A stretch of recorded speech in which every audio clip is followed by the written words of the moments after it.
Bismillahirrahmanirrahim. Rukun iman. Ari rukun iman eta aya genep. Hiji iman ka Allah kada sing panceuk.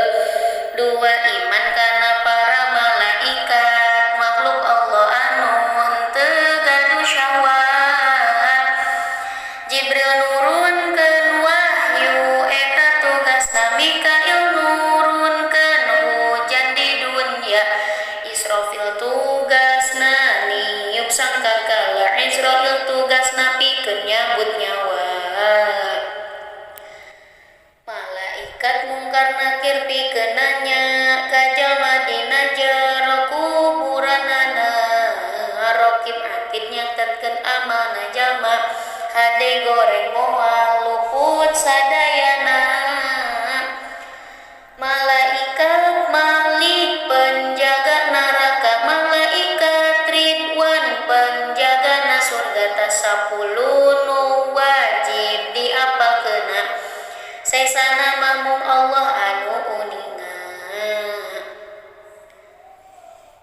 Katilu iman kana kitab-kitabna nu 104 jumlah sadayana. 60 suhuf Nabi Syis turuna. 30 deui Nabi Ibrahimna.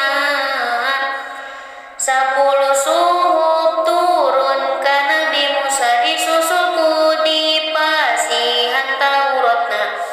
Kitab Zabur Nabi Daud bageana. Kitab Injil eta pikeun Nabi Isa. Nu terakhir Al-Qur'an pikeun baginda Nabi Muhammad khotamul anbiya. Oge iman ka para rasul-rasulna eta rukun iman anu kaopatna.